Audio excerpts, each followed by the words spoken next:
I don't think there is a batsman in world cricket who makes watching him bat as much fun, provides as much joy as when Rohit Sharma is in full flow. And 2019 in so many ways has been Rohit Sharma's year. Started off right, first game of the year in Sydney. He got 130 in a limited overs game, and then of course came back to the IPL, delivered a fourth league title for the Mumbai Indians. Just let that sink in a little bit, because you think of IPL, you think of MS Dhoni, you think of Chennai Super Kings. That's tended to define the IPL. And yet 13, 15, 17, 19, Rohit Sharma has delivered 4 IPLs as captain, and 2019 was as much the year of Rohit Sharma, the batsman, as it was of Rohit Sharma, the captain, where he's made giant strides, and I'll talk about both. 500s at the World Cup. Nobody's made 500s. We've talked about that so much, but there was just an ease, languidity with which he was scoring runs. Players in the side who talk about Rohit Sharma say he turned up in white ball cricket like it was inevitable, like he just turned up like he owned the dressing room, he owned the format, he was bound to go and score runs. There's also been, though, to Rohit Sharma, a very relaxed side that I have noticed this year. His press conferences have been great fun. He quickly picks up on a journalist. There isn't the little frown that sometimes accompanied him. There isn't the little one-liner that you used to see sometimes in the past. He's engaging people. He's very patient with them. And I've seen that side to him even when he was captain of the Mumbai Indians and now captain in these 3 games against Bangladesh. I was there. Luckily, I saw him take Shivam Dube aside just before the start of the play. I didn't know why he was having such a long conversation with him. I just thought, maybe 2 Mumbai boys sharing a Maidan joke or something like that.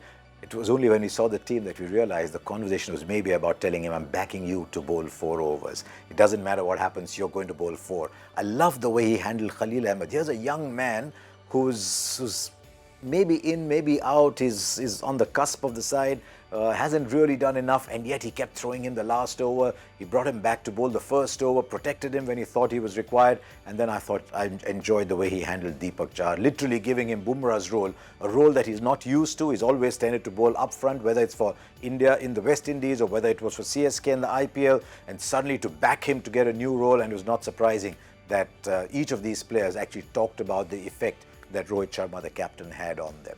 But to me, the most exciting part of Rohit Sharma, dare I say even more than the 500s at the World Cup, was watching him open the batting in Test match cricket. We've all been frustrated by watching Rohit Sharma in Test matches, because you look at him and you know he's going to score the runs, and then you say, oh no, maybe next time. And then when he came out to open the batting, there was just that relaxed air again about him. A century in each innings in Visakhapatnam, on debut as an opening batsman, then missed out in Pune, but he ensured that when he got to Ranchi, he was going to make it count, and he got that big double along with Mayank Agarwal. Virat Kohli dominated a very good South African side. I thought the duels between Kagiso Rabada and Rohit Sharma were particularly fantastic to watch, and there's something about Rohit Sharma. Sometimes you find words to describe it, sometimes you don't, but he just puts that little front foot forward. He can hit it anywhere from mid-on to square leg. He seems in control, and as my friends from all over the world have been saying, when Rohit Sharma bats, there's nothing else you want to do. Just watch Rohit Sharma bat. Now, what lies ahead for Rohit Sharma? I don't know how much more cricket he's going to play. He's got the 2 Test matches against Bangladesh, of course, but he's played so much cricket. Virat Kohli's taken some time off. I don't know if he'll want some time off in during the games against the West Indies, or whether, like some other batsman might say, saying, I don't know if I'll get this patch again, let me just go on batting. And Rohit, if that's your call, then I'm really looking forward to watching you play much more. So what triggered this off?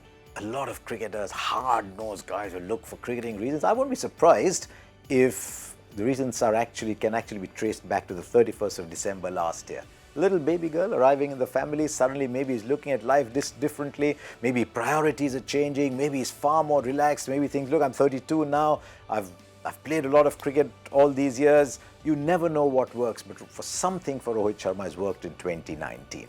What about 2020 then? He's 32, he turns 33 in April.